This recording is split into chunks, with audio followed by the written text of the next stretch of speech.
My husband kept joking that he would leave me for my best friend if he ever had a chance, so I packed his bag and said, "Do it now." Hello everyone. Thank you for being here with me today. Before I begin my story, I'd love to know which city you're joining us from. Please feel free to share in the comments. Now, let me take you into this story. I want to take you back to a Friday night in Ohio, inside a dining room that smelled of roasted rosemary chicken and expensive red wine. It was supposed to be a celebration. My best friend, Carol, had just gotten engaged to a wonderful man named David, and my husband, Mark, and I were hosting them.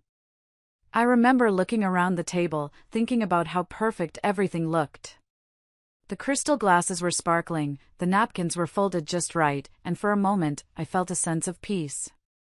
But if you are listening to this, you know that peace is often just the calm before a terrible storm. Mark had been drinking. Not enough to be stumbling drunk, but enough that his filter was completely gone. He was 54, 2 years older than me, and lately, he had been going through what I could only describe as a crisis. He dyed his hair, bought shirts that were too tight, and had this desperate need to be the center of attention. We were halfway through the main course when David, Carol's fiancé, reached over and squeezed her hand. He said something sweet about how lucky he was. That was when Mark cleared his throat. The sound was loud, aggressive, cutting through the pleasant conversation like a knife. Mark leaned back in his chair, swirling his wine glass, and looked directly at Carol. He had this smirk on his face that I had grown to hate over the last few years. He said, "You know, David, you better hold on to her tight. Because if Carol here was single, I'd trade Linda in for her in a heartbeat." The room went dead silent. You could hear the hum of the refrigerator from the kitchen. David looked uncomfortable, his smile freezing on his face. Carol went pale. She looked at me, her eyes wide with horror, and then looked down at her plate. I forced a laugh. That's what I always did. I was the peacemaker. I was the one who smoothed things over. I said, "Oh, Mark, stop it. You've had too much wine." But he didn't stop. He leaned forward, his eyes locked on my best friend. "I'm serious," he said, and his voice wasn't joking anymore. It was slurring slightly, but the intent was clear. Man to man, David. If I had the chance? If Linda wasn't in the picture? I'd leave her for Carol before the check even hit the table. Look at her. She's aged like fine wine. Linda, well, Linda is just aging. He laughed. A loud, booming laugh that echoed off the walls of the home I had spent 25 years building with him. He looked around the table, expecting us to join in. Expecting us to validate his cruelty as humor. Something inside me snapped. It wasn't a loud snap. It was quiet. It was the sound of a final thread breaking after years of being pulled too tight. I didn't scream. I didn't cry. I didn't throw my wine in his face, although he certainly deserved it. I simply stood up. My chair scraped against the hardwood floor, a harsh sound in the silent room. "Linda?" Mark asked, looking confused. "Where are you going? Can't take a joke?" I didn't answer him. I walked out of the dining room, down the hallway, and into our bedroom. My heart was pounding so hard I could feel it in my throat, but my hands were steady. I pulled Mark's suitcase out of the top shelf of the closet. I threw it on the bed and unzipped it. I walked to his dresser. I grabbed handfuls of his underwear, his socks, his t-shirts. I didn't fold them. I stuffed them in. I went to the bathroom and grabbed his toothbrush, his razor, and that ridiculous hair dye he thought I didn't know about. I threw it all into the bag. I could hear voices from the dining room. Mark was still talking, probably telling David that I was being hormonal or sensitive. He had no idea that his life was being packed away into a Samsonite suitcase at that very moment. I zipped the bag shut. It was heavy, but adrenaline gave me strength I didn't know I had. I dragged it down the hallway. The wheels rumbled on the floorboards, a low growl of approaching thunder. I walked back into the dining room. Mark was just raising his glass to his lips. Carol was whispering something to David, looking ready to bolt. I didn't say a word. I lifted the suitcase and dropped it right in the center of the living room floor, just a few feet from the dining table. The thud caused the silverware to rattle. Mark lowered his glass. He looked at the bag, then at me. "What is this?" he asked, a nervous chuckle escaping his lips. "Are we going on vacation?" I looked him dead in the eye. I looked at the man I had supported through job losses, through his mother's illnesses, through his midlife crisis. And I felt nothing. No love. No hate. Just a cold, hard resolve. "You said you'd leave me for Carol if you had the chance," I said. My voice was calm, terrifyingly calm. I pointed at the door. "Here is your chance. Take it. Get out." For a solid 10 seconds, nobody moved. It felt like time had frozen in that dining room.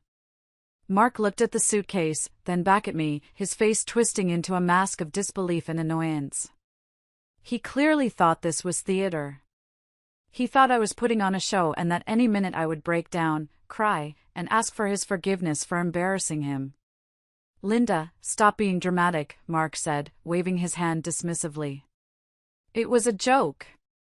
"Jesus, you're embarrassing yourself in front of our guests. Sit down." "I'm not sitting down," I told him.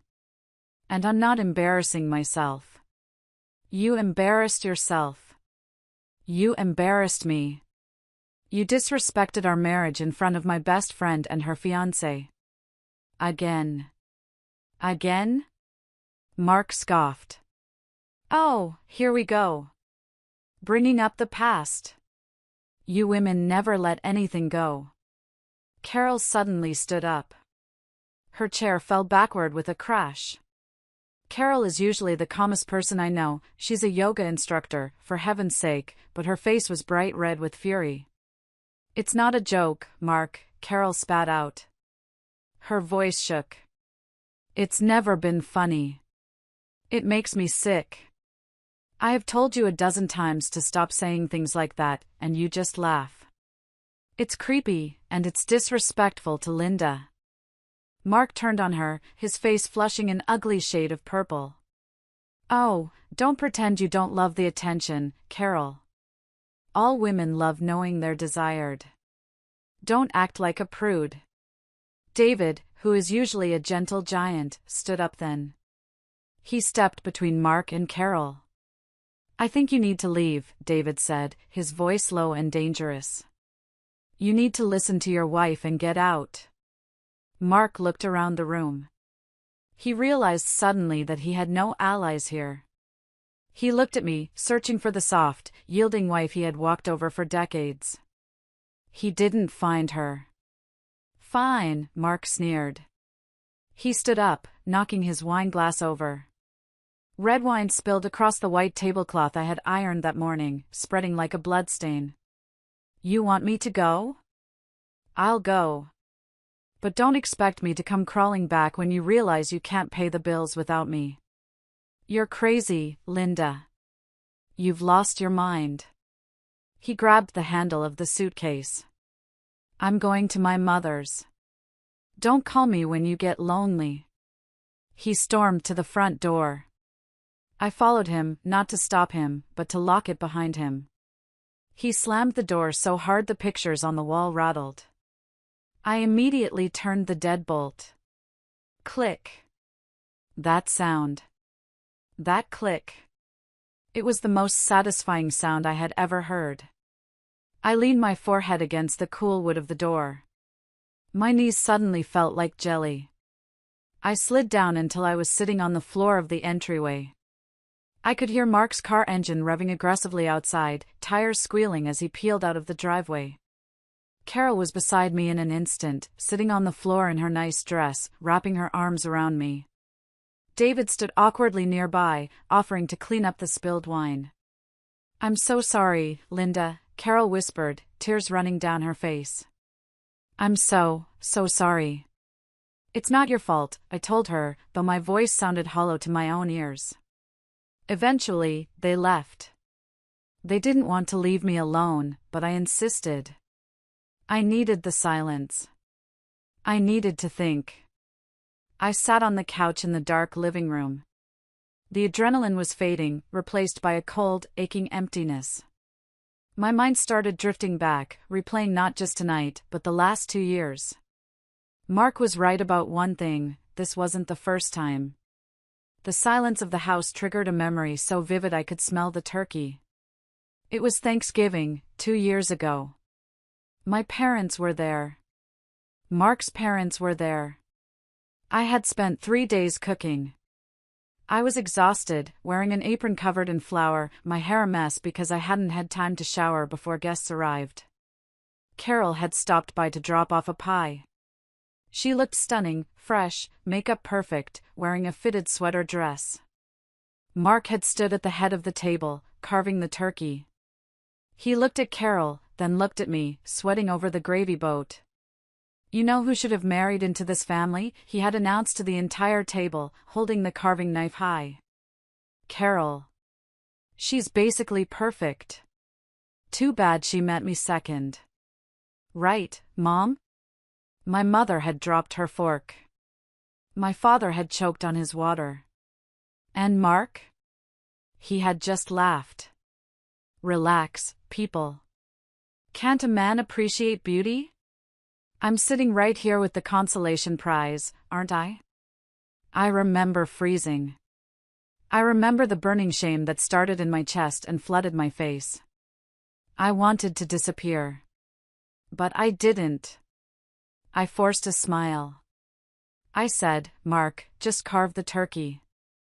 I swallowed that humiliation. Just like I swallowed the comment at my birthday party. Just like I swallowed the jokes at the neighborhood barbecue. Sitting there in the dark, I realized that tonight wasn't a sudden explosion. It was the inevitable eruption of a volcano that had been building pressure for years.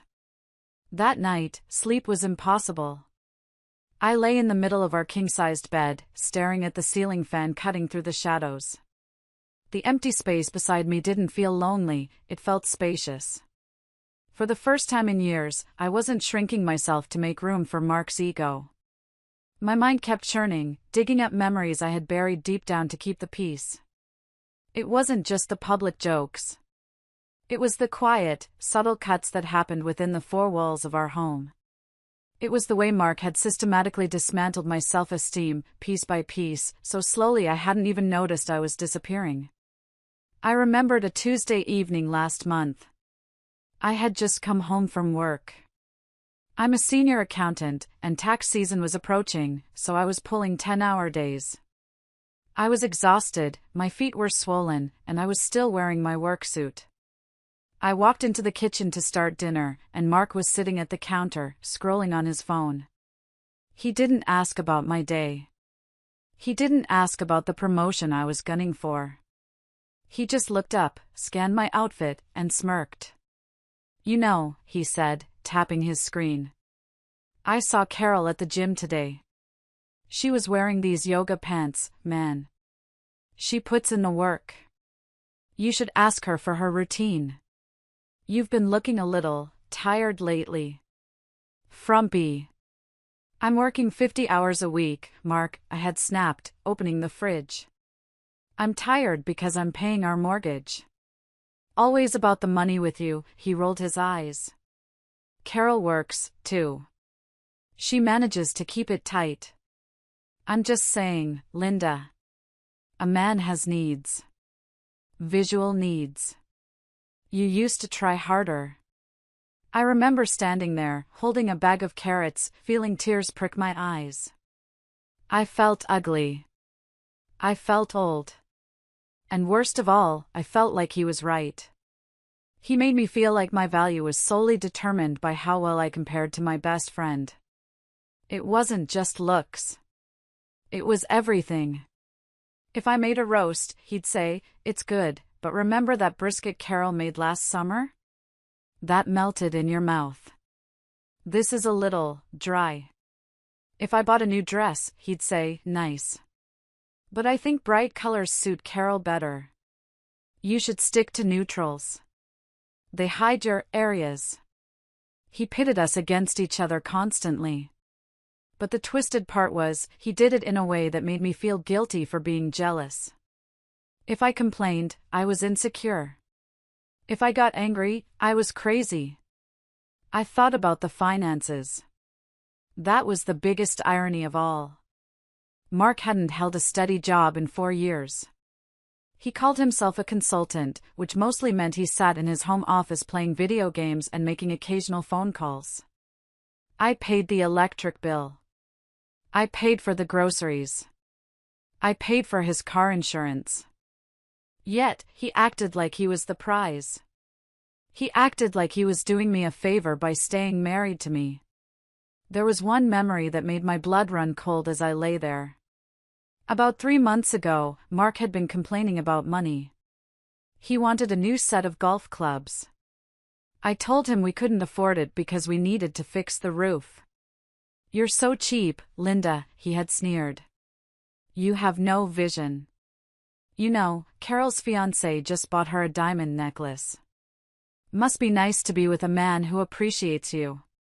Or maybe it's just that Carol is the kind of woman who inspires generosity. You inspire budgeting. I had internalized that. I had actually sat down that night and looked at our budget, trying to see if I could squeeze out enough for his golf clubs, just to prove I wasn't cheap, just to prove I could be as inspiring as Carol. God, I had been so stupid.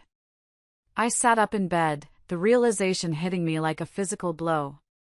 He wasn't just joking. He wasn't just a bad comedian.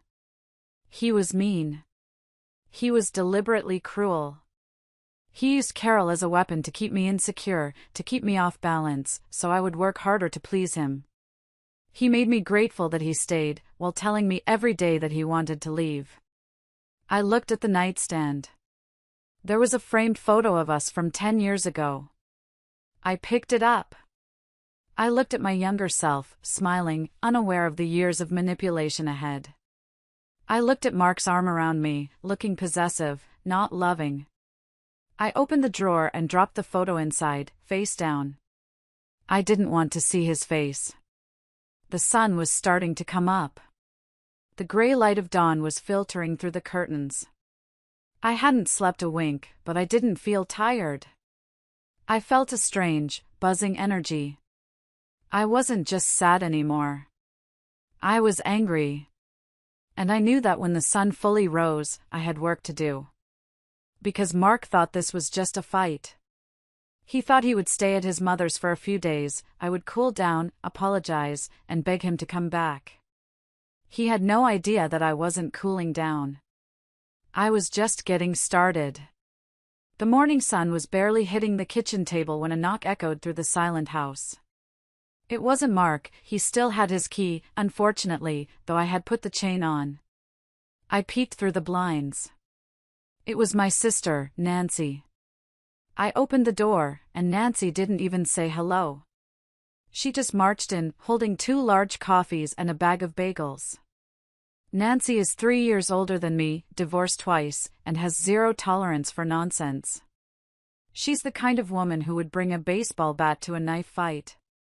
I got your text last night, she said, setting the coffee down. You finally kicked the leech out. It's about damn time. I brought breakfast and bail money, just in case you killed him. I didn't kill him, Nancy, I said, managing a weak smile. I just packed his bag. Good. Better, she nodded. But we need to change the locks today. I know how Mark works. He'll be back, trying to worm his way in. Before I could answer, there was another knock. Softer this time. It was Carol. Carol looked terrible. Her eyes were swollen red, she wasn't wearing makeup, and she was wearing sweatpants, a rare sight for her. She looked nervous to come in, standing on the doormat like she was afraid I would yell at her. Can I come in? She whispered. Get in here, Nancy said, pulling her inside. We're having a war council.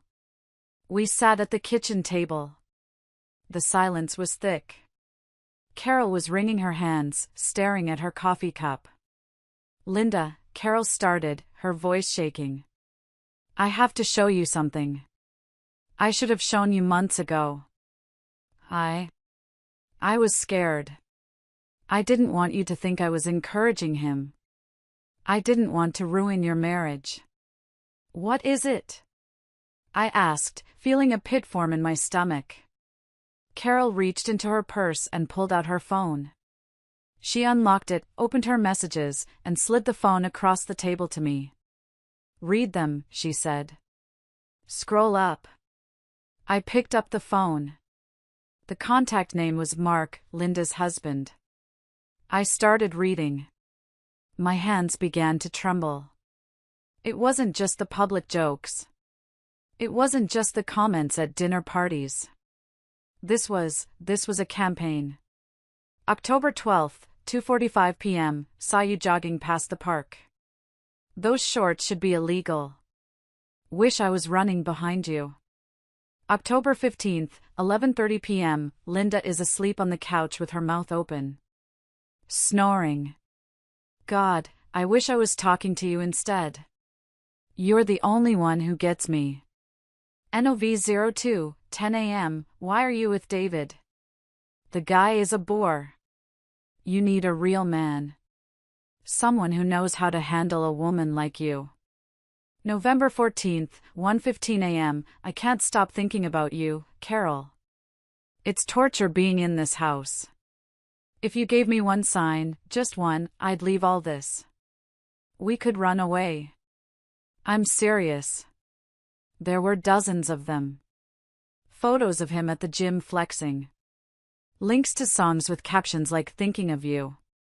I scrolled and scrolled. It went back 6 months. He sent these when I was at work, I whispered. He sent these while he was sitting next to me watching TV.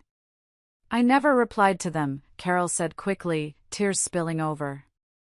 Or if I did, it was to tell him to stop. Look. I looked. Carol's replies were short and cold. Mark, stop.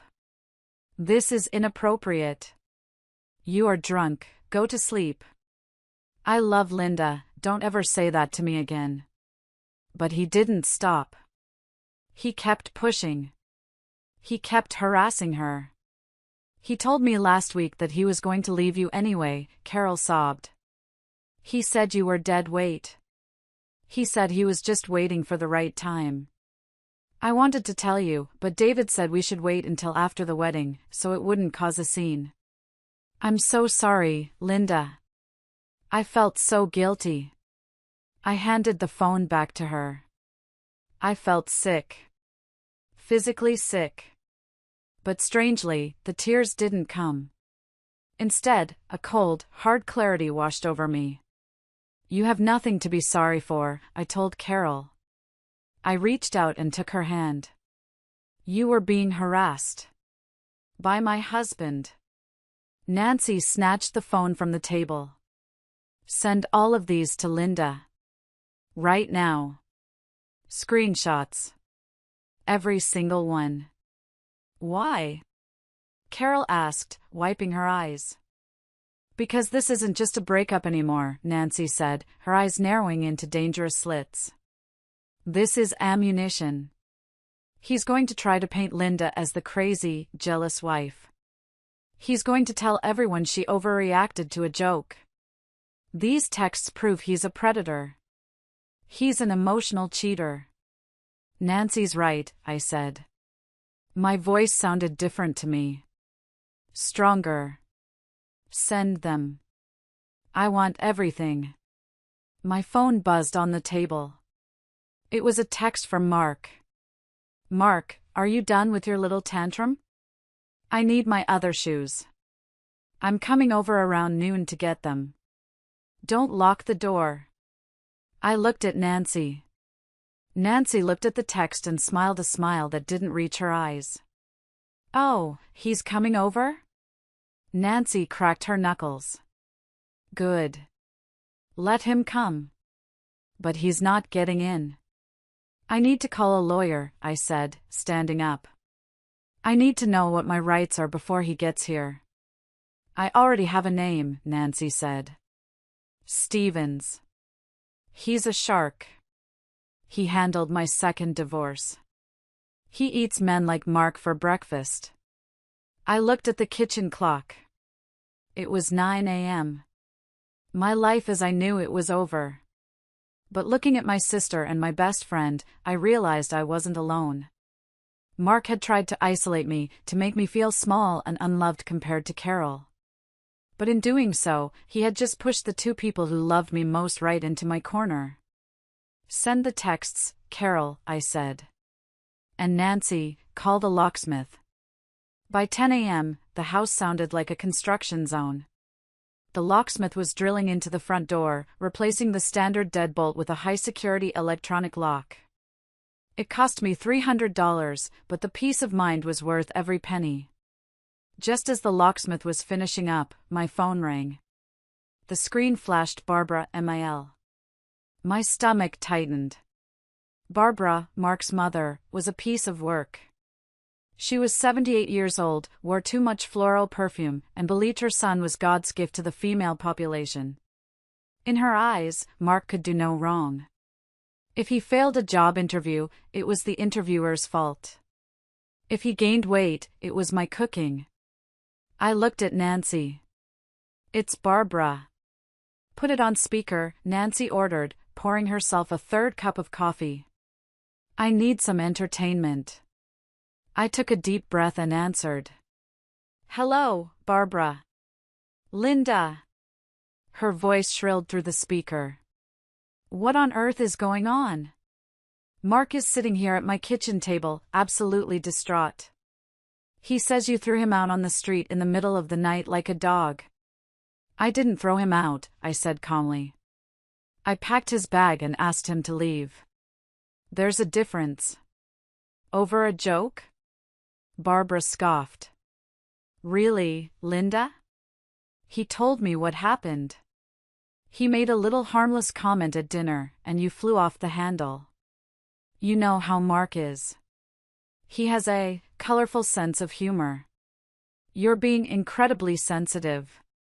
Men have needs to express themselves. Express themselves? I repeated, feeling the heat rise in my cheeks. Barbara, he told my best friend he would leave me for her. He's been texting her for 6 months asking her to run away with him. That's not a joke. That's infidelity. That's harassment. There was a pause on the other end. For a second, I thought I had gotten through to her. Well, Barbara said, her tone shifting from shock to dismissive. Maybe if you took better care of yourself, he wouldn't be looking elsewhere. A man's eyes wander when he's not satisfied at home, Linda. You've been working so much lately, you're never home to cook for him, you've let yourself go. Honestly, can you blame him for noticing a younger, fitter woman? The air left the room. Nancy's jaw dropped. Carol put her hand over her mouth.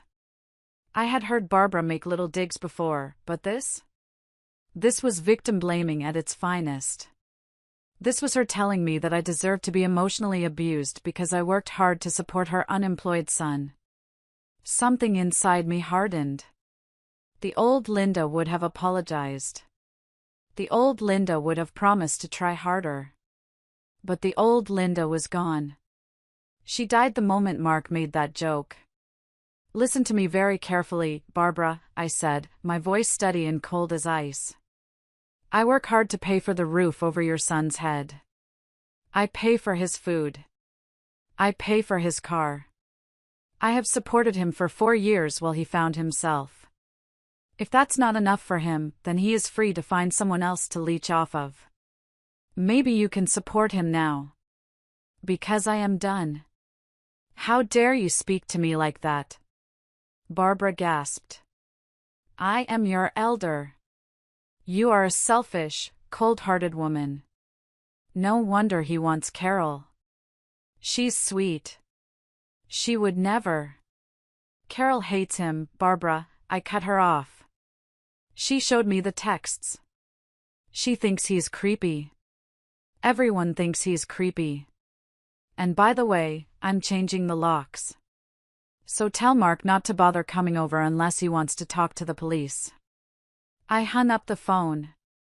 My hand was shaking, but I felt powerful. Nancy started slow clapping.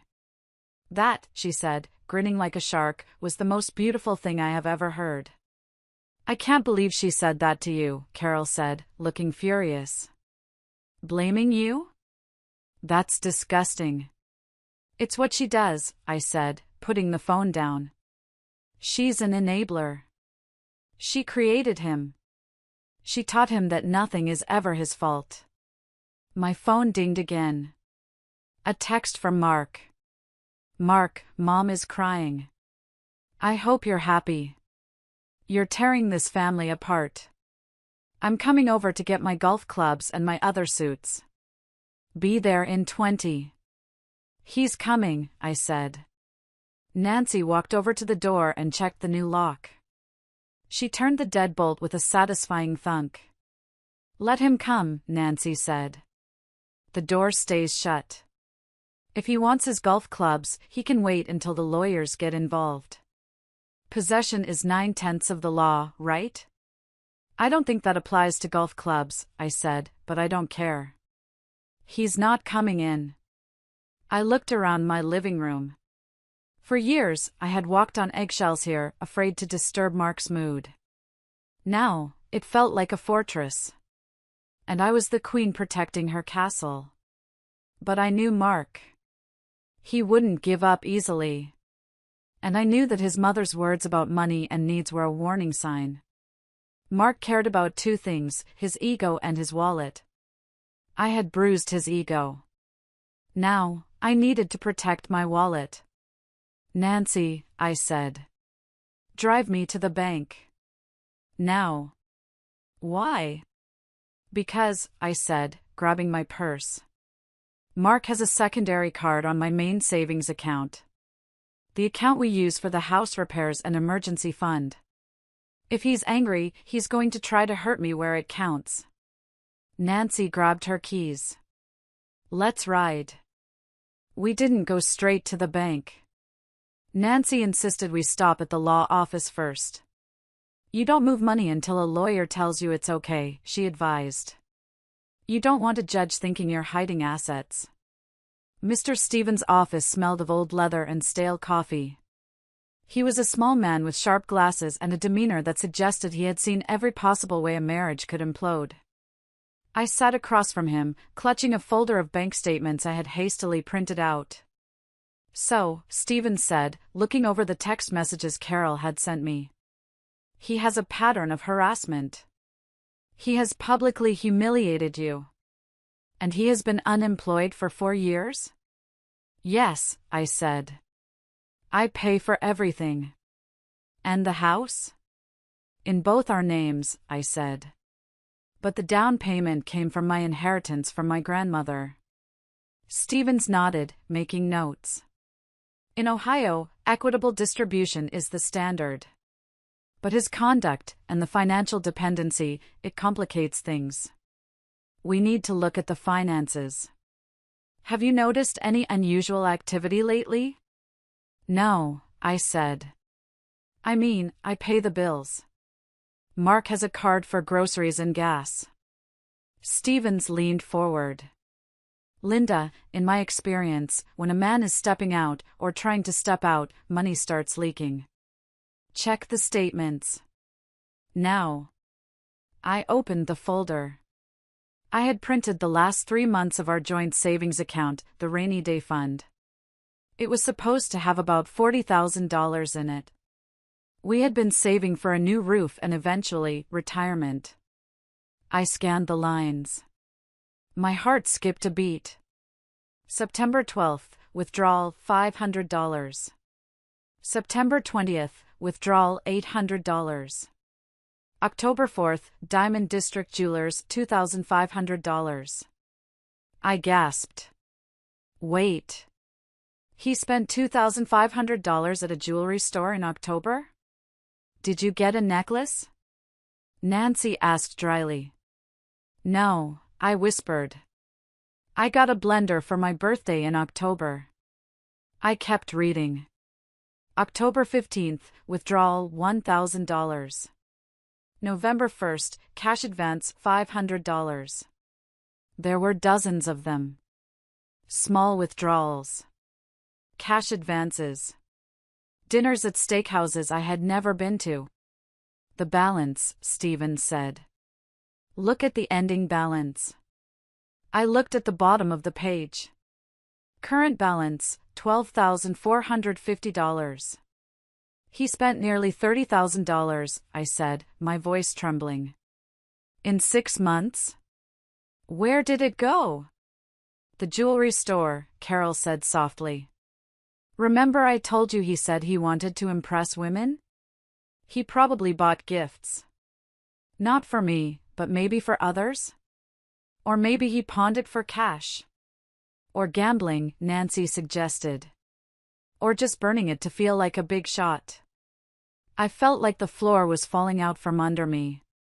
The betrayal of the text was one thing, that was emotional. But this? This was my labor. This was the hours I spent staring at spreadsheets until my eyes burned. This was the vacations I didn't take. This was the car I didn't upgrade. I had sacrificed my life to save that money for our future. And he had stolen it. He had stolen our future to fund his fantasy life. He's a thief, I said, anger replacing the shock. He's a thief, Mr. Stevens. He is a spouse using marital funds, Stevens corrected gently, though his eyes were hard. Technically, he has access. But this is dissipation of assets. He spent marital money on non-marital pursuits. We can argue that in court. We can try to get that deducted from his share of the house. Can I cut him off? I asked. Right now? You can't leave him with $0 for food, Stevens said. The court frowns on that. But you absolutely should protect what is left. Open a separate account in your name only. Transfer half of the remaining joint funds into it immediately. Cancel the credit cards that are in your name with him as an authorized user. If he has his own cards, let him rack up debt on them. That will be his problem. What about the retirement fund? I asked, panic rising. My 401k? He can't touch that without your signature, Stevens said. But in a divorce, he might be entitled to half of what accrued during the marriage. However, given the dissipation of the savings, we have leverage. We trade. He keeps his debt, you keep your retirement. We fight dirty if we have to. I stood up. I felt dizzy, but focused. I'm going to the bank, I said. I'm taking half of the $12,000 left. And I'm canceling every single card. Good, Stevens said. And Linda? When he finds out, and he will find out within the hour, do not engage. Do not argue. Tell him to call me. I walked out of that office with a mission. Mark had taken my love. He had taken my dignity. He had taken $30,000 of my hard-earned money. But he wasn't taking another cent. The bank manager, Mrs. Gable, knew me. She looked concerned when I marched in with Nancy flanking me like a bodyguard. I explained the situation briefly: separation, financial irregularities. She nodded sympathetically and helped me open a new individual checking account. We transferred exactly $6,225, half of the remaining balance, into my new account. I left the other half for Mark. I wasn't going to be the villain here. I was following the law. Then came the credit cards. Cancel the Visa ending in 4590, I said. Remove Mark as an authorized user on the Amex. Done and done, Mrs. Gable said. The cards are dead effective immediately. We walked out of the bank into the bright afternoon sun. I felt lighter. I checked my watch. It was 1 p.m. Mark usually went to lunch around now. He liked to go to this Italian place downtown, on my dime, apparently. I didn't have to wait long. 20 minutes later, my phone rang. Mark. I looked at Nancy. She nodded. Answer it. But remember, do not engage. Redirect to Stevens. I slid the bar to answer. Hello? UB*TCH. Mark's voice screamed into my ear. It was so loud Nancy could hear it from the passenger seat. You embarrassed me. I'm at Luigi's. The waiter just declined my card in front of everyone. In front of the guys. I removed you as an authorized user, Mark, I said calmly. The account is in my name. That is our money. That is my credit line, he shouted. How am I supposed to pay for lunch? How am I supposed to put gas in the car? You have $6,000 in the joint checking account, I said. Use your debit card. Or get a job. You're stealing from me, he sputtered. I'm going to call the police. You can't just cut me off. I didn't cut you off, I said. I secured my assets. You spent $30,000 from our savings in 6 months, Mark. I saw the statements. The jewelry store? The cash advances? Silence. Dead silence on the other end. The wind went right out of his sails. He didn't know I knew. Those were investments, he stammered, his voice dropping an octave. I was working on a business deal. You don't understand finance, Linda. I'm an accountant, Mark, I said, almost laughing at the absurdity. I understand finance better than you understand decency. If you have any questions, you can call my attorney, Mr. Stevens. I'll text you his number. Do not call me again. I hung up. My heart was racing, pounding against my ribs like a trapped bird. But for the first time, it wasn't fear. It was adrenaline. It was the thrill of fighting back. I looked at my phone. I wanted to block him, but Stevens said to keep the line open for evidence. I turned to Nancy. He's at Luigi's with the guys. He's humiliated. Good, Nancy said, starting the car. Let him wash dishes to pay for his pasta. I took a deep breath. I knew this wasn't over. Mark was a narcissist. Now that I had cut off his supply, both emotional and financial, he would escalate. He would try to hurt me. He would try to destroy my reputation. But I was ready. I have to pause here for a second. My hands are shaking just retelling this part. It's hard to explain the mixture of fear and absolute satisfaction I felt in that moment. Have you ever had to stand up to someone who held financial power over you? Or someone who made you feel like you owed them everything even when they were taking everything from you? If you are listening and you're on my side, please, do me a huge favor. Hit that like button and comment the number 1 down below. Just type 1. It tells me that you're with me, that I'm not crazy, and that you want to see Mark get exactly what he deserves. Your support honestly keeps me going. Seeing those 1s in the comments makes me feel like I have an army behind me. So please, comment 1 right now.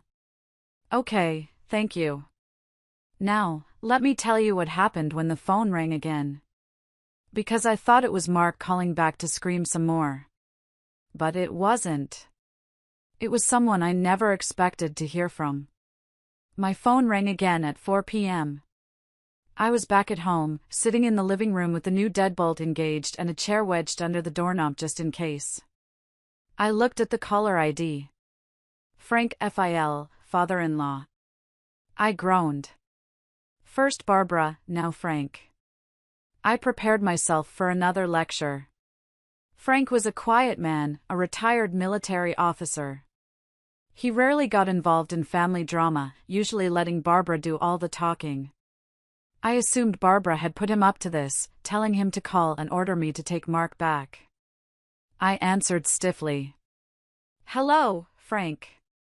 "Linda," his voice was gruff, deep. "I heard what happened." "If you're calling to tell me to apologize to Mark," I said, cutting him off, "you can save your breath. I'm not taking him back." There was a long pause. I braced myself for the yelling. "I'm not calling for that," Frank said. His voice sounded tired. "I'm calling to apologize." I blinked. "Excuse me?" "I'm apologizing," Frank repeated. "Barbara told me her version. She said you went crazy. But I know my son. And I know you. You've been a saint, Linda. You've kept him afloat for years. I told Barbara to shut her mouth, but you know how she is." I felt tears prick my eyes. Unexpected kindness is always what breaks you when you're trying to be strong. He harassed Carol, Frank," I whispered. "It wasn't just a joke." "I believe you," Frank said. I saw the way he looked at her last Thanksgiving. I should have said something then. I raised him, Linda. But somewhere along the way, I failed. He's weak. He's a weak man who needs to tear women down to feel big. And I am ashamed of him. To hear Mark's own father say that, it was validating in a way nothing else could be. "Thank you, Frank," I said. "That means a lot." "Listen," Frank lowered his voice. "I know about the inheritance. My estate. Mark had always bragged that when his parents passed, we would be rich. Frank had done well in real estate. It was Mark's safety net, the reason he felt he didn't really need to work hard. Mark thinks he's getting a big payout when I kick the bucket," Frank said. "He's been counting on it. He's probably borrowing against it in his head." "Probably," I agreed. "Well," Frank said, "I called my lawyer an hour ago. I'm changing the will. I'm putting his share into a trust. He can't touch the principal. He'll get a small monthly stipend, enough for rent and food, but he won't get a lump sum to blow on sports cars and women." "And Linda?" "Yes. I'm leaving you a portion," he said. "Directly. You were a good daughter-in-law. You took care of us when Barbara had her hip surgery. Mark didn't visit once. You did. I'm not forgetting that." "Frank, you don't have to." "I'm doing it," he said firmly. "And one more thing. If you need a lawyer, keep the one you have, but send the bill to me. I'll pay for your divorce." I gasped. "Frank, I can't ask you to fund a divorce against your own son." "It's not against my son," Frank said. "It's for justice. He needs to learn a lesson, and apparently, hitting rock bottom is the only way he's going to learn.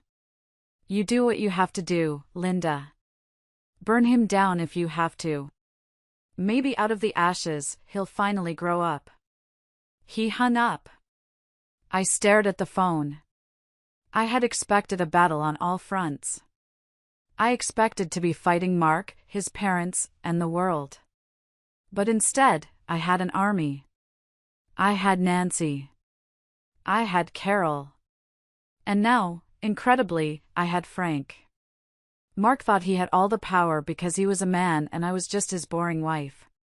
But he forgot one thing. When you treat people with kindness for 20 years, they remember.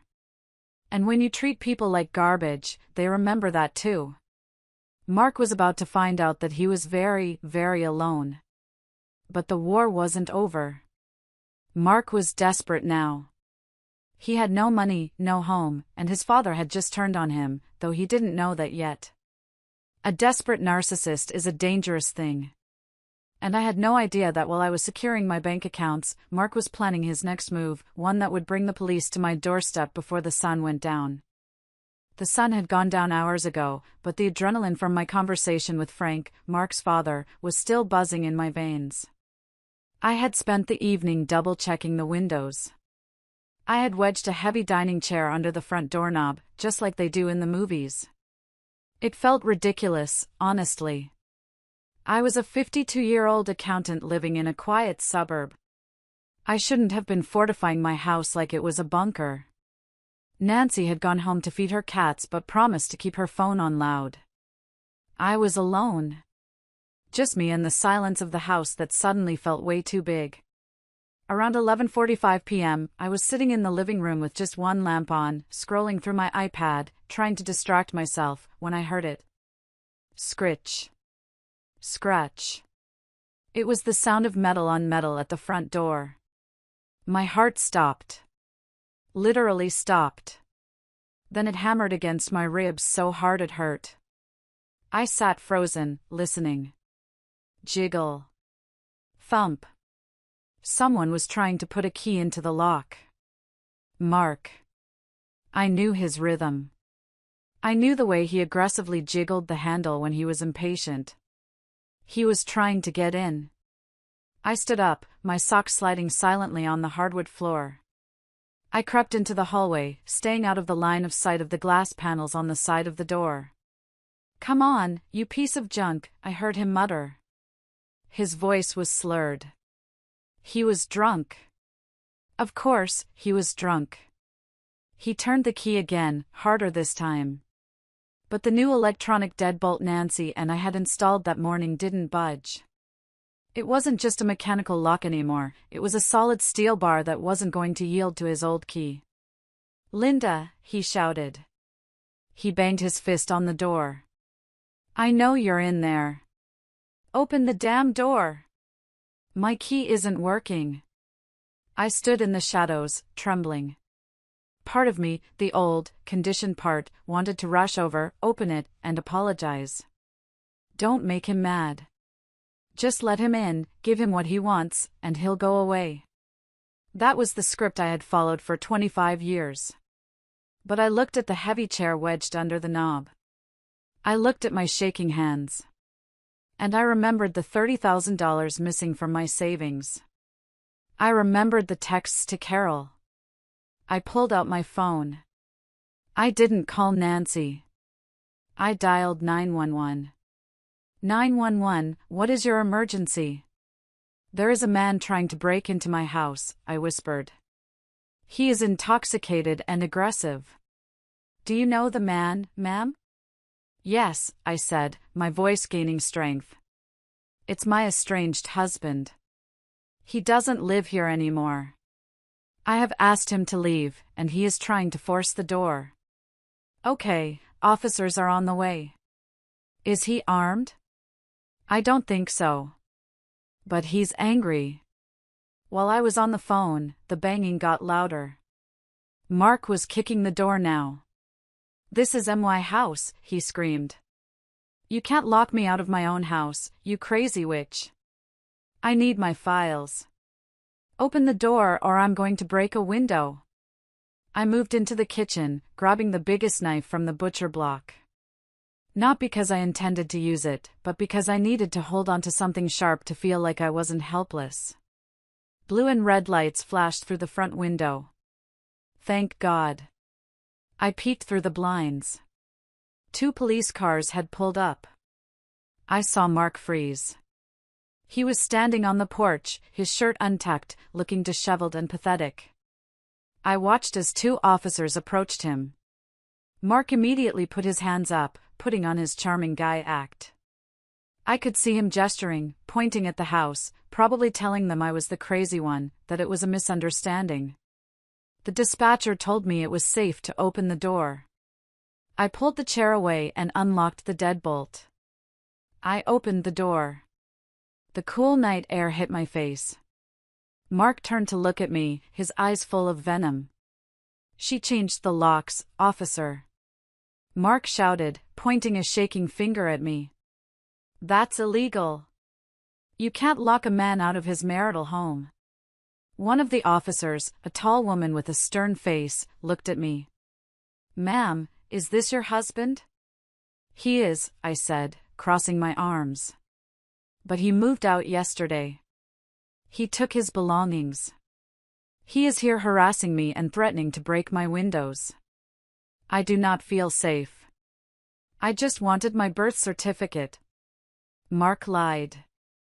And my golf clubs. At midnight, the officer asked dryly. Sir, you're intoxicated. You need to leave.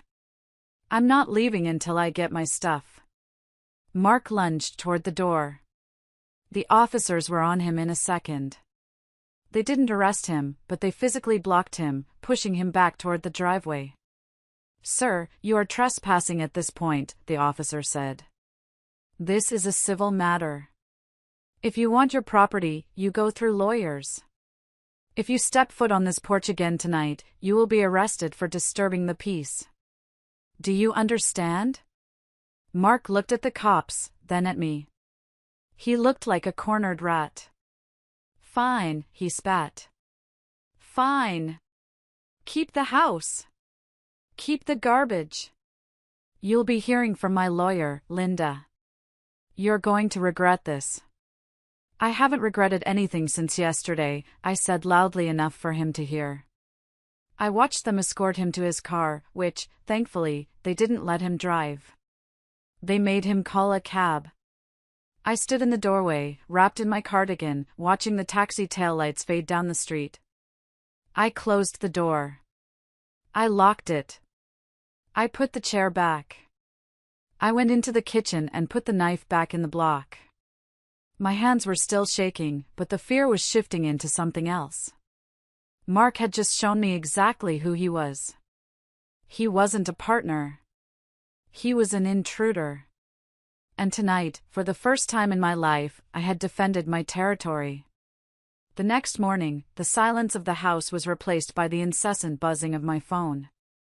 It started around 7 a.m. and didn't stop. I picked it up, expecting texts from Mark. Instead, it was notifications from Facebook. Susan commented on a post you're tagged in. Debbie reacted to a post. John sent you a message request. I opened the app, and my stomach dropped. Mark had gone nuclear. At 3 a.m., likely drunk and sitting in his mother's guest room, Mark had written a manifesto. A long, rambling status update that painted him as the martyr of the century.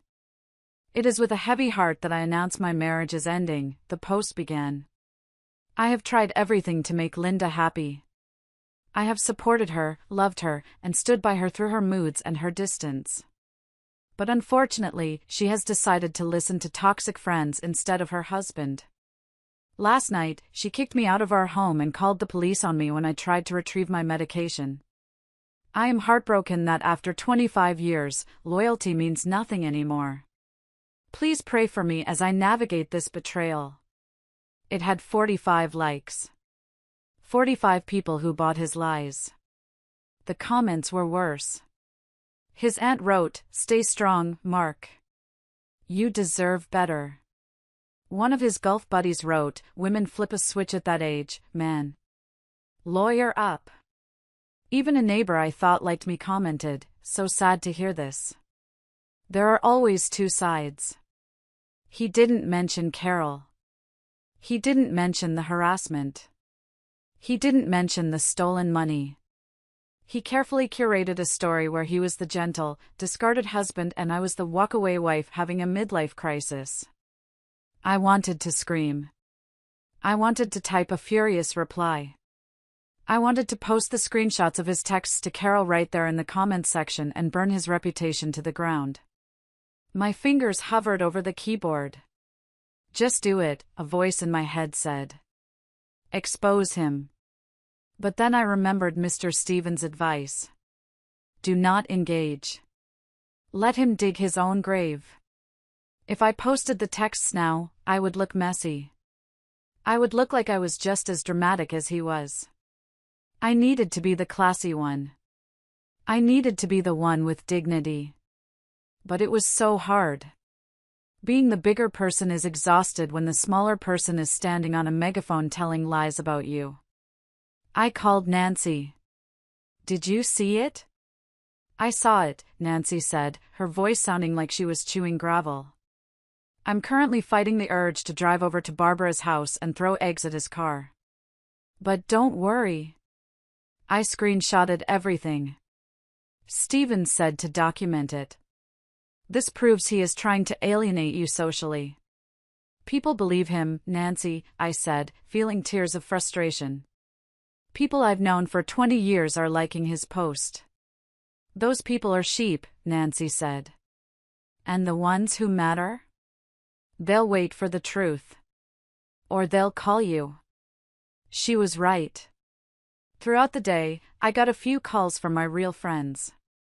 Not the casual acquaintances, but the women who knew me. They called to ask, Linda, are you okay?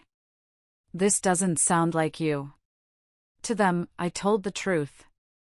Calmly. Without hysterics. I told them, Mark has been harassing Carol for months. He drained our savings. I had to protect myself. The shock on the other end of the line was palpable. The gossip mill in our small town was about to shift gears. But Mark wasn't done. By noon, he had changed his profile picture to a sad, black and white selfie. He posted a quote about karma. The irony was suffocating. I realized that Mark was trying to win the court of public opinion because he knew he was going to lose in the court of law. He needed to be the victim because if he wasn't the victim, he was the monster. And Mark's ego could not handle being the monster. I decided to do something radical. I deactivated my Facebook. I didn't block him. I just vanished. I took away his audience. I took away his target. If he wanted to shadowbox with a ghost, let him. I spent the afternoon cleaning the house. I scrubbed the floors. I took down the photos of us in the hallway. I packed his man cave into boxes. Every item of his I touched felt like shedding a layer of skin. His bowling trophy? Box. His collection of shot glasses? Box. The ugly recliner he insisted on keeping? I dragged it to the curb with a free sign on it. A neighbor walked by while I was sweating, hauling the chair. It was Mrs. Gable, the bank manager who lived 2 streets over. Spring cleaning? She asked, eyeing the chair. Life cleaning, I said, wiping my forehead. She smiled, a knowing look in her eye. Good for you, Linda. Good for you. Mark could have Facebook. I had my reality.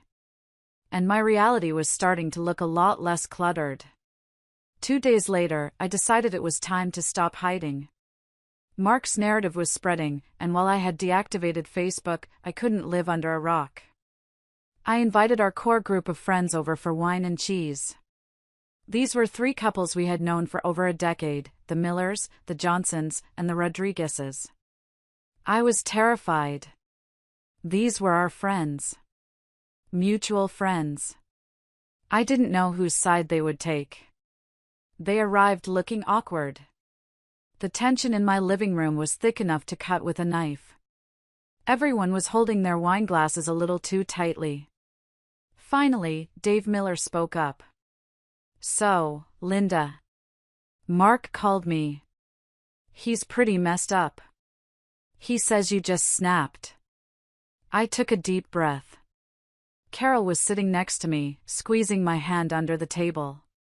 Nancy was in the kitchen, pretending to arrange crackers but ready to jump in if needed. I didn't snap, Dave, I said quietly. I woke up. I looked at them. I know Mark is charming. I know he's the fun guy at the parties. But there is a side of him you don't see. Or maybe you did see it, and you just thought it was Mark being Mark. I nodded to Carol. Carol pulled out her phone. We had printed the screenshots. Pages and pages of them. We passed them around the table. I watched their faces. Dave Miller read the first page and went pale. Susan Johnson covered her mouth. Maria Rodriguez frowned, her eyes scanning the timestamps. He sent these while we were all at the barbecue last month? Susan asked, her voice trembling. I remember that day. He was sitting right next to you, Linda. Yes, I said. He was holding my hand with one hand and texting my best friend with the other, asking her to send him nudes. The silence was absolute. The fun guy image was shattering in real time. Then, something unexpected happened. Mike Rodriguez, a quiet guy who usually just followed Mark's lead, cleared his throat. He looked down at his shoes. I knew, Mike said softly. Maria turned to him sharply. What did you say? I didn't know about the texts, Mike said quickly, looking terrified of his wife. But Mark talks. In the locker room. At golf. He made bets. Bets? I asked, my blood running cold. He bet us a case of beer that he could, get with Carol before Christmas, Mike admitted, his face bright red. I thought he was just being gross. Just locker room talk. I didn't know he was actually pursuing it. I'm sorry, Linda. I should have shut him up. Yes, you should have, Maria snapped, hitting him on the arm. That is disgusting. I looked at Mike. I felt a wave of nausea, but also relief. Thank you for telling the truth, Mike. The dynamic in the room shifted instantly. The awkwardness was gone, replaced by collective outrage. They weren't neutral anymore. They were horrified. He told me you cut off his money, Dave Miller said, shaking his head. He made it sound like you were starving him. But, knowing this? Linda, you should have left him with nothing. I left him half, I said. Because I'm fair. Which is more than he deserves. By the end of the night, the tribe had spoken. They hugged me. They apologized for believing his Facebook post. Susan promised to unfollow him immediately. As they left, I felt a weight lift off my chest. Mark's greatest weapon was his charm, his ability to manipulate people into thinking he was the good guy. But the truth is a powerful thing. Once people see the monster behind the mask, they can't unsee it. I closed the door and leaned against it. I had my friends back. I had my dignity back. But I still had one more box to pack. The stuff from the very back of Mark's closet. The stuff he hadn't touched in years. Or so I thought. The weekend before the first mediation session, I decided to finish purging the house. I wanted every trace of Mark gone before I had to sit across a table from him and negotiate the end of our lives. I was in the master bedroom, tackling the top shelf of the closet. This was the junk shelf, old shoeboxes, tax returns from 1998, tangled Christmas lights. I pulled down a dusty Nike shoebox that was taped shut. I assumed it was old baseball cards or maybe receipts. I sat on the bed and peeled off the yellowing Scotch tape. Inside, there were no baseball cards. There was a stack of photos and a small, black moleskine notebook. I picked up the photos first. They were printed on regular paper, grainy and zoomed in. My brow furrowed. They looked like candid shots. I shuffled through them. Carol walking her dog. Carol getting into her car at the grocery store. Carol stretching on her yoga mat in the park. These weren't photos Mark had taken while we were hanging out. These were photos taken from a distance. From inside a car. Through a window. My breath caught in my throat. I dropped the photos on the duvet as if they burned me. I picked up the black notebook. My hands were shaking so hard I could barely open the cover. The first page was dated 2 years ago. August 12th, she wore the blue leggings today. Yoga at 9 a.m. Coffee at the beanery at 10:15. She smiled at the barista. Why doesn't she smile at me like that? August 14th, followed her to the mall. She bought perfume. Vanilla scent. I need to tell Linda to buy that scent. I flipped through the pages, my heart hammering against my ribs like a trapped bird. It went on and on. Page after page of detailed logs. September 3rd, David picked her up. He put his hand on her lower back. I wanted to break his fingers. She belongs to me. She just doesn't know it yet. October 31st, Halloween party. I'm going to corner her in the kitchen. I need to touch her. This wasn't just a crush. This wasn't just a midlife crisis. This was a predator. My husband, the man who slept next to me, who ate my cooking, who watched Netflix with me, had been stalking my best friend for 2 years. He had been documenting her movements. He had been fantasizing about hurting her fiancé. I felt bile rise in my throat. I ran to the bathroom and dry heaved over the sink. I washed my face with cold water, staring at myself in the mirror. I looked pale, ghostly.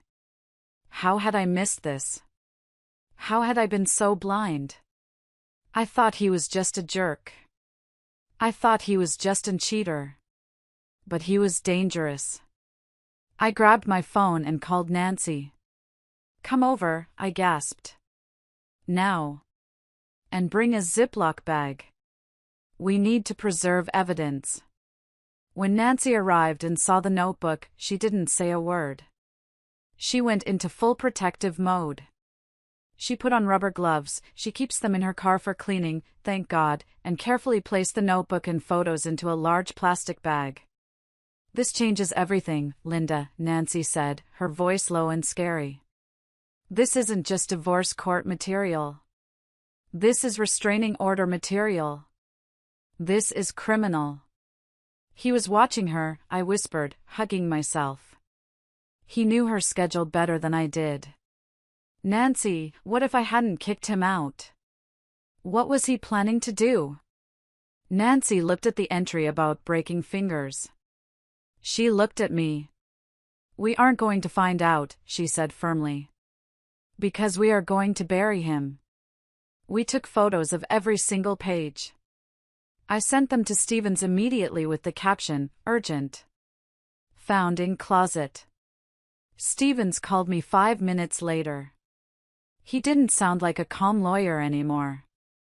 He sounded like a general going to war. "Do not touch that notebook again," Stevens ordered. "Bring it to my office immediately. We aren't just going for a divorce anymore, Linda. We are going for a scorched earth victory. Mark isn't walking away with half the assets. With this? He'll be lucky if he walks away with his freedom." I drove to the lawyer's office with the bag on the passenger seat. It felt radioactive.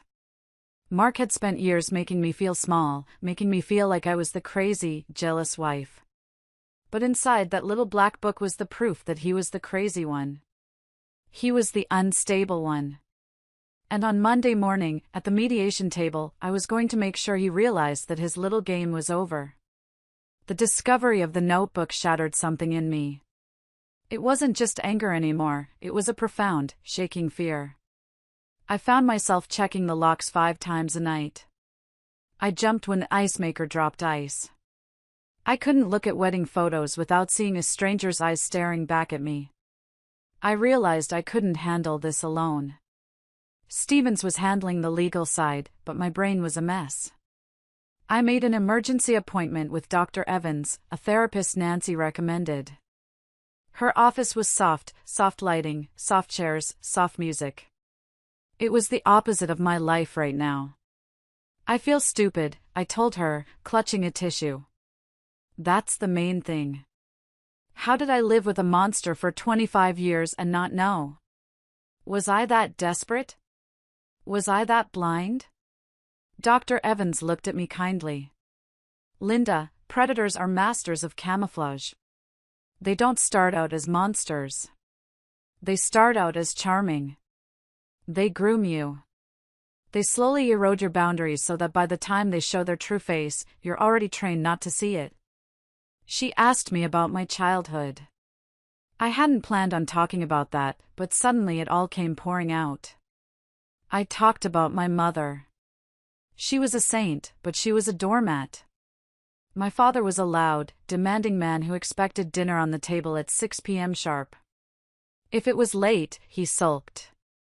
If the house wasn't clean, he critiqued. My mother never fought back. She just worked harder. She taught me that keeping the peace was the highest virtue a woman could have. She taught me that love means endurance, I realized, saying it out loud for the first time. She taught me that if the man is happy, the family is safe. If the man is unhappy, it's the woman's failure. Exactly, Dr. Evans said. You were primed for Mark. When he criticized you, it felt familiar. When he demanded things, it felt like love, because that's the model you had. You weren't stupid, Linda. You were conditioned. That session was painful. It was like ripping a bandage off a wound that had been festering for decades. I cried for the little girl who watched her mother shrink to make room for her father. I cried for the young bride who thought Mark's jealousy was passion. I cried for the woman who spent years trying to be as perfect as Carol, not realizing the game was rigged from the start. But Dr. Evans gave me homework. She told me to write a letter to my younger self. Not a letter of blame, but a letter of protection. I went home that night and sat at my kitchen table. Dear Linda, I wrote. You are not a failure because he couldn't love you. You are not broken because he tried to break you. You stayed because you have a big heart. You stayed because you value commitment. Those are beautiful things. But he weaponized your virtues against you. It is not your job to fix him. It is not your job to save him. It is your job to save yourself. Writing that letter changed something in me. The shame began to evaporate. I realized that Mark's behavior wasn't a reflection of my worth, it was a reflection of his sickness. I wasn't a victim anymore. I was a survivor. I called Carol that night. We hadn't talked much about the notebook because I knew she was terrified. How are you holding up? I asked. David is installing cameras, Carol said, her voice tight. We're changing our route to the gym. Linda. I'm scared. Don't be, I said, feeling a surge of fierce protectiveness. Because on Monday, we are going to end this. Stevens has the book. Mark is going to be so busy dealing with the legal fallout, he won't have time to look in your direction ever again. You sound different, Carol said. I am different, I replied. I'm done keeping the peace. I'm ready to start a war. Monday morning arrived with gray skies and rain. It fit the mood perfectly. I put on my best suit, a navy blue one that Mark always said was too masculine. I put on red lipstick. Nancy picked me up. Ready to skin a cat? She asked. Let's go, I said. We drove to the mediation center. My stomach was doing flip-flops, but my hands were steady. I had the truth on my side. I had the law on my side. And for the first time in my life, I wasn't afraid of Mark. I pitied him. The conference room was cold and smelled of stale coffee.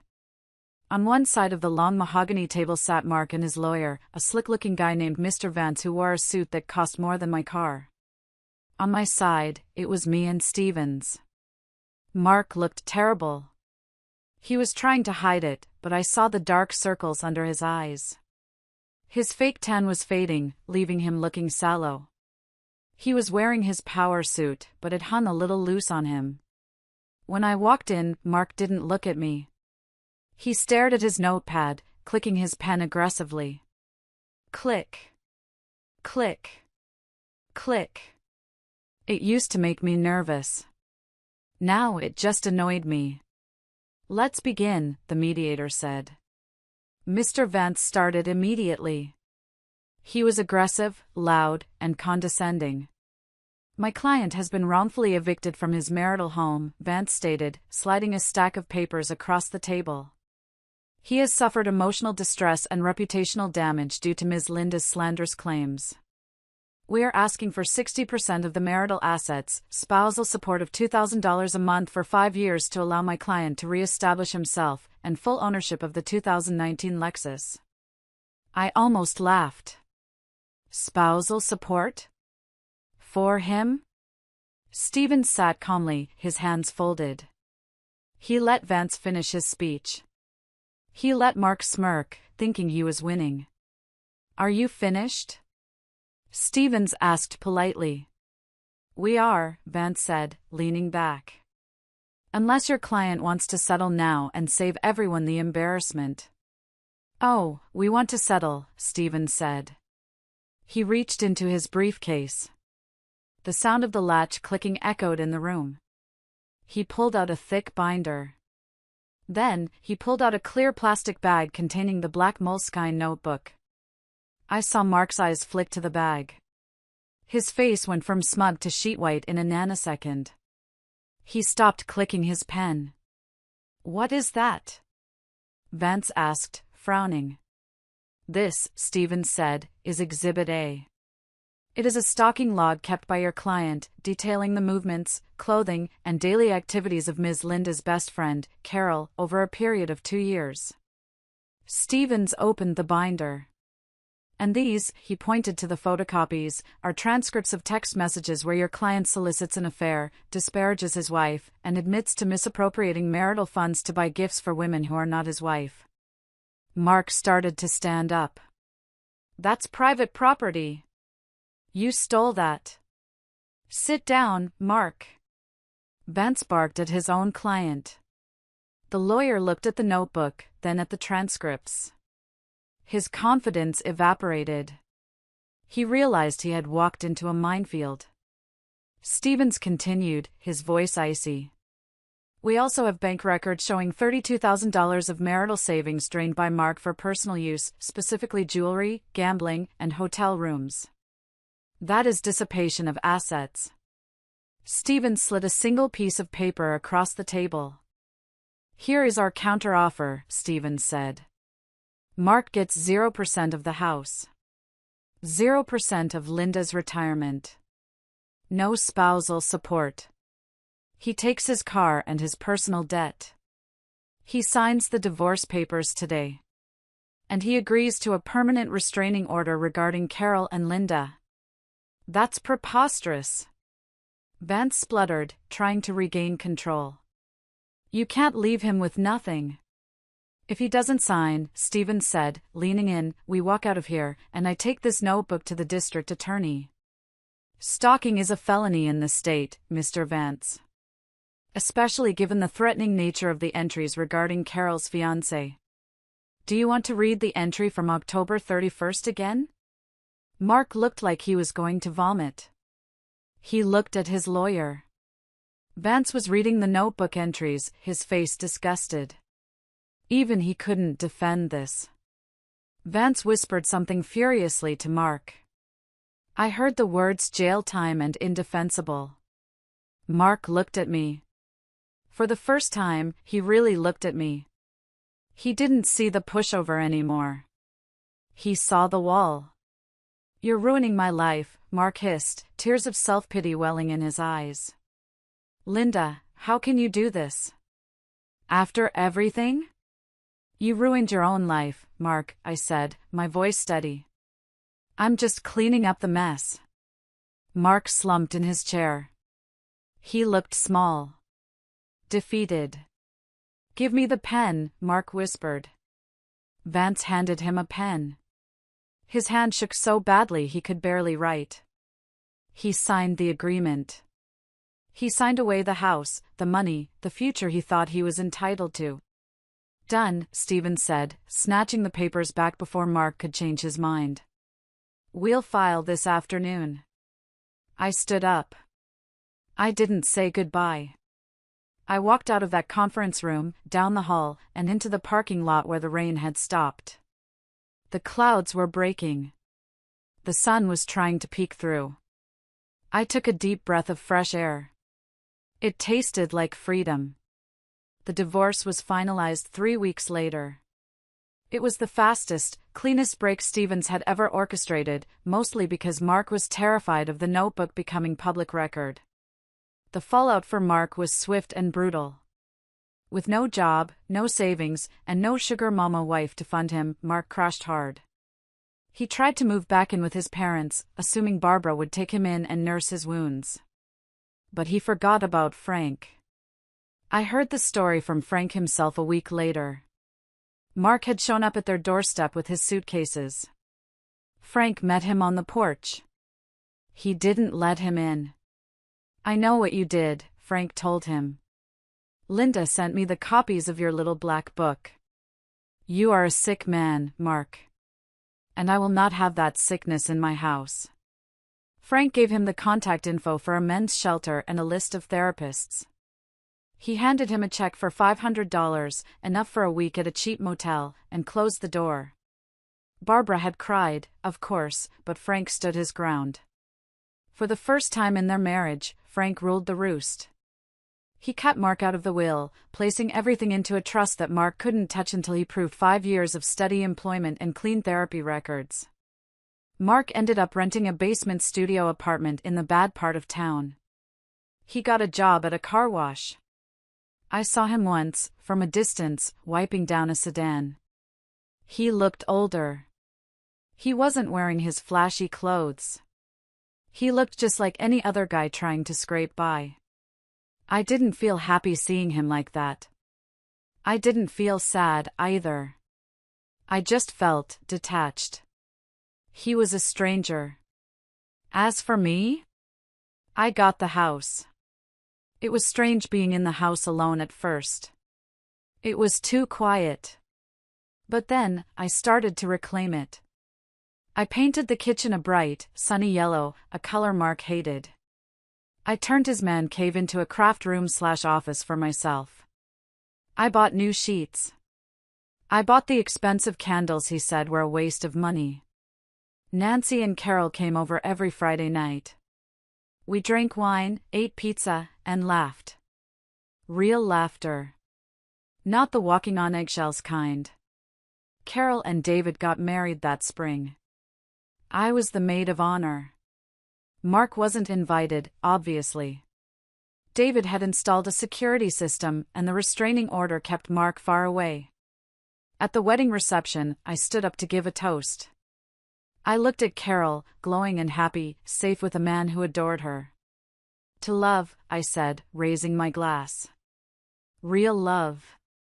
The kind that doesn't hurt. The kind that doesn't hide in shadows. The kind that makes you bigger, not smaller." Everyone cheered. I caught Frank's eye across the room. He was invited, Barbara refused to come. He raised his glass to me and winked. I was 53 years old. I was single. I was living on one income. And I had never been happier. 6 months post-divorce, life had found a new rhythm. I was up for a promotion at work. I had joined a hiking club. I was even flirting with a nice man named Greg who worked in the IT department, nothing serious, just coffee, but it was nice to be looked at with admiration instead of criticism. Then, on a Tuesday night, my email pinged. Subject, thinking of us. From Mark. I stared at the screen. The audacity. The sheer nerve. I opened it, mostly out of morbid curiosity. "Linda. I know I'm not supposed to contact you, but I had to try. I've been doing a lot of thinking. I'm seeing a therapist, court-ordered, but still. I realize now how much I took you for granted. This apartment is terrible. I miss your cooking. I miss our home. I've changed, Linda. I really have. I'm willing to forgive you for the police incident and the money stuff if you're willing to start fresh. We have history. Nobody knows me like you do. Let's grab coffee. Love, Mark." I read it twice. I'm willing to forgive you. He was willing to forgive me? For protecting myself? For stopping him from robbing me blind? The old Linda might have felt a twinge of guilt. The old Linda might have thought, oh, he's lonely, maybe I was too harsh. But the new Linda? The new Linda laughed out loud. A full, belly laugh that startled my cat. He missed my cooking. He missed the house. He didn't miss me. He missed the maid. He missed the ATM. He missed the audience for his ego. He hadn't changed at all. He was just looking for a new host to latch onto. I didn't type a reply. I didn't draft a scathing email detailing his narcissism. He didn't deserve my words. He didn't deserve my energy. I moved my mouse to the top of the screen. I clicked block sender. Then, I went to my phone and blocked his number again, just to be safe. I poured myself a glass of wine and went out to my back porch. The sun was setting, painting the sky in purples and oranges. I took a sip of wine and toasted the sunset. Goodbye, Mark, I whispered to the wind. For good. Closing that chapter didn't feel like an ending anymore. It felt like I had just finished the prologue of my life, and the real story was finally beginning. To celebrate the 1-year anniversary of the suitcase incident, Nancy suggested we go on a trip. Somewhere Mark would never go, she said. Somewhere expensive. Somewhere with cabana boys. Turks and Caicos, I said immediately. Mark hated the beach because he hated sand, it gets everywhere, and he hated spending money on hotels. We booked it. First class. The moment we stepped off the plane, the humidity hit me like a warm hug. The water was a color of blue I didn't think existed in nature. For 7 days, Nancy and I lived like queens. We drank mojitos at noon. We got massages on the beach. We ate lobster until we were sick of it. On the 3rd day, I was lying on a lounge chair, listening to the waves crash. I had brought a book, but I wasn't reading. I was looking at the horizon. I started thinking about money. For years, Mark had told me we were broke. He made me panic over every grocery bill. Yet, here I was, on a luxury vacation, paying for it with my own salary, and my bank account was growing. Without his drain on my finances, without his secret spending, his bad investments, his need for toys, I was actually wealthy. I wasn't rich, but I was comfortable. I could afford this. The poverty mindset he had trapped me in was a lie. Just like everything else. What are you smiling about? Nancy asked, adjusting her sunglasses. I'm realizing I'm rich, I laughed. Not millionaire rich. But freedom rich. The best kind, Nancy clinked her glass against mine. You look 10 years younger, Linda. Seriously. The stress wrinkles are gone. I feel lighter, I admitted. I carried him for so long, Nancy. I didn't realize how heavy he was until I put him down. That night, we went to a local bar where a live band was playing salsa music. A handsome older man asked me to dance. I don't know how, I said, blushing.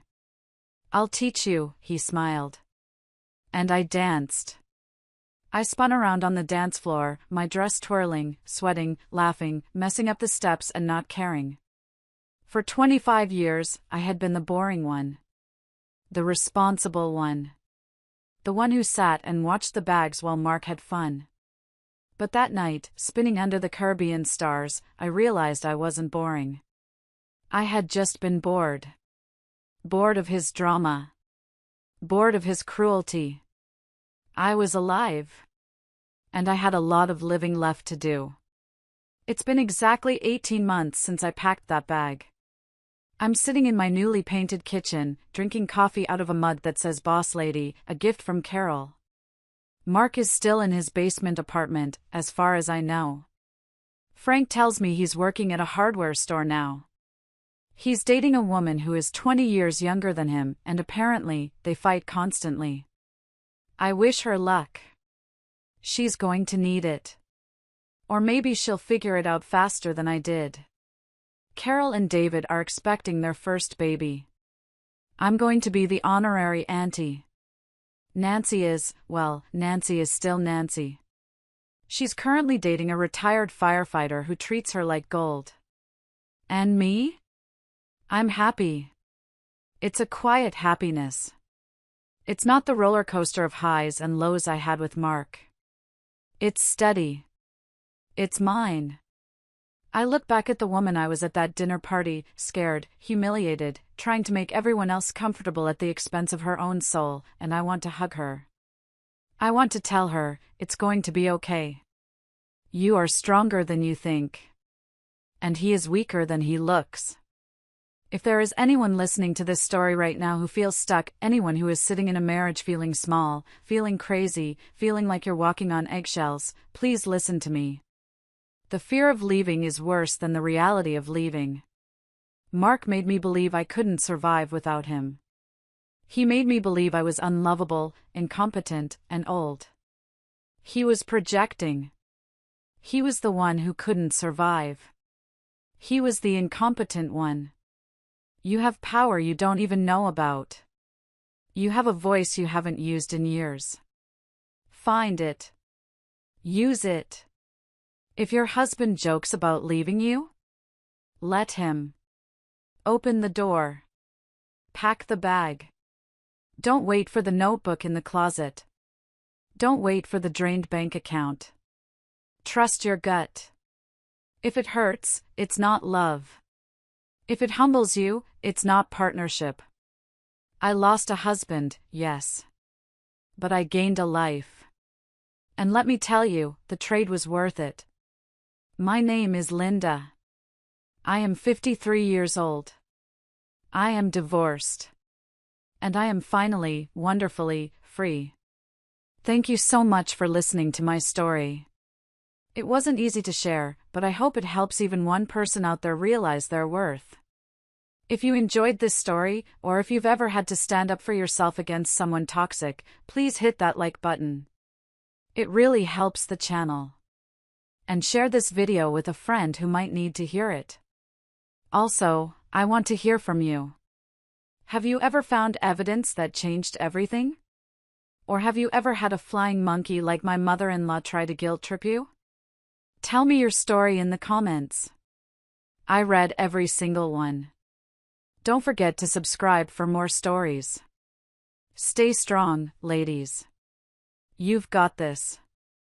And so, Linda's journey reminds us of one profound truth: self-worth is not defined by how others see us, but by how we choose to see ourselves. Her story is a testament to the quiet strength that lives within us all, waiting to rise when we stop tolerating what diminishes us. It teaches us that love should never come at the cost of our dignity, and that true courage is found in the moments we stand up, not just for our survival, but for our happiness. Life often tests us in ways we don't expect, but adversity has a way of revealing the resilience we didn't know we had. Linda's decision to reclaim her life wasn't just about leaving behind a toxic relationship, it was about rediscovering her voice, her value, and her power. Her story encourages us to trust our instincts, to set boundaries, and to never settle for anything less than respect and kindness. What about you? Have you ever faced a moment where you had to choose yourself over someone else's comfort? Share your thoughts in the comments, or simply type good if this story resonated with you. Remember, every step towards self-respect is a victory worth celebrating.